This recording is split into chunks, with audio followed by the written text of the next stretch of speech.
Coming to you from the island of Hawaii, it's the Big Island Beat Podcast. And now, here's your host, Steve Roby.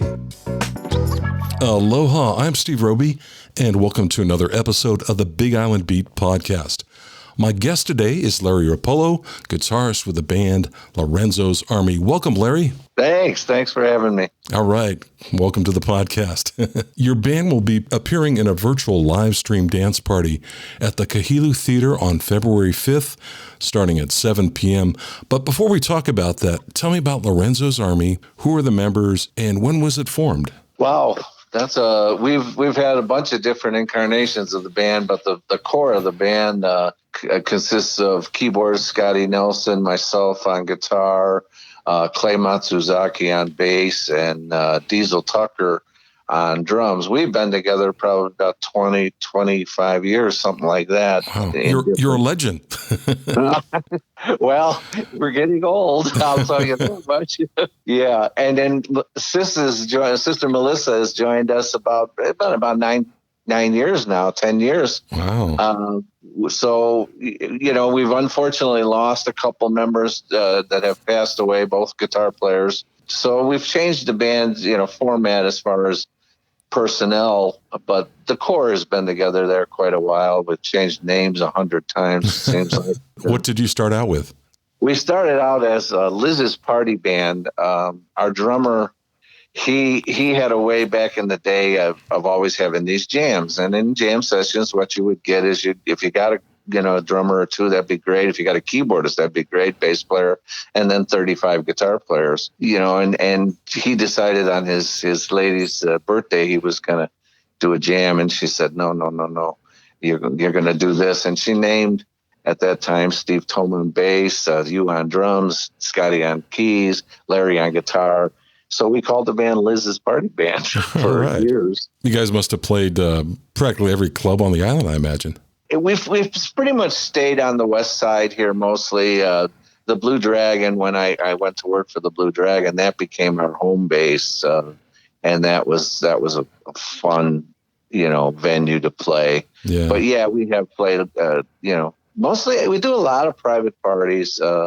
That's what we were. We put the band together to do songs that the members of the band enjoyed. Not a lot of people do Steely Dan, but we love Steely Dan, and we do a lot of Steely Dan. We put songs together that we wanted to play, and it turned out that when I looked at the set list after years, it turned out that we have very positive music. Most of our music is very, very positive, and it's all dance oriented. And that's we became kind of a dance band. We love it when the ladies come out, because then the men follow them. Typical, right? Yeah. Yeah, well, that's rock and roll. So you guys are no strangers to the Kahilo Theater. I believe it was, maybe it wasn't last year because everything got shut down, but I think it was maybe the year before you guys did an actual dance party at the Kahilo Theater. I think they extended out the Mike Luce studio. So we did 2 of those, and they were just so much fun. The way he set them up, Chuck did a great job with, and Paul, setting it all up. And yeah, it's fun to see the main stage turn into a dance party. It's kind of fun. A dance party, and that's what people loved about it, because like I said, we were very popular down at the Dragon. And when the dancers would hit the floor, they would literally have, 12 by 12 inches to dance in. And when they hit the Kahilo stage, oh my gosh, they were doing the twirls and all the serious dances, moves came out, which was fun to see. Yeah, the music's contagious. Yeah, it is. I mean, is a virtual dance party something new for the band? Oh, totally. So this is kind of a historic moment for you, let's say. Yeah, this is we're going to go out and have a little fun and, hopefully play to the cameras. But, it gives it an opportunity. I mean, I'm originally from Chicago, and for some of the other band members that have people on the mainland, it gives them a chance to see us, where they probably wouldn't have a chance to see us. Have you heard from any of your fans that they're going to watch the show on their TVs or tablets or whatever and have a little party at home? I know a lot of my family from the mainland is going to be, in on it. So, it makes me feel good that they can actually see me perform, because they haven't seen me perform in a lot of years. All right. That's pretty cool. We're reaching a worldwide audience. Yeah? That's what. Oh yeah. I got a friend in Fiji. He'll be watching. He's like, shoots. I'm in. That's cool. Yeah. Yeah. Hey, you mentioned Steely Dan earlier, and I've got their big hit, Hey 19, queued up. Let's listen to that now here on the Big Island Beat podcast.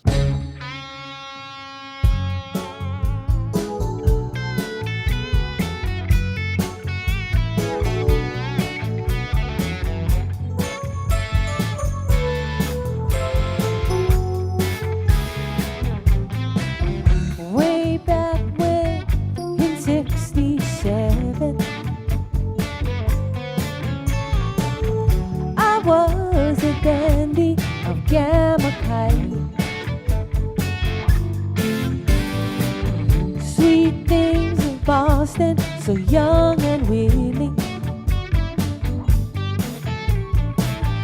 moved down to Scarsdale. Where the hell am I? Hey 19, no, we can't dance together.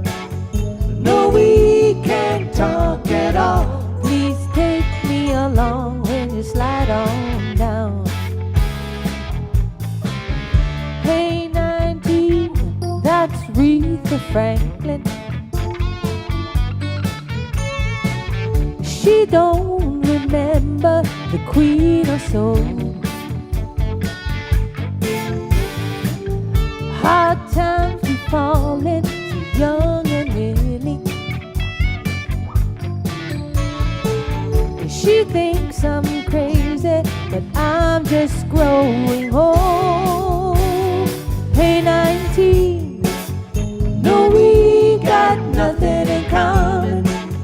No, we can't talk at all. Please take me along when you slide on down.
And we're back with Larry Rappolo from the band Lorenzoʻs Army. Hey, Larry, since you've been playing the island's venues for so long, does one particular show stand out, bring back fond memories, or maybe not so fond memories?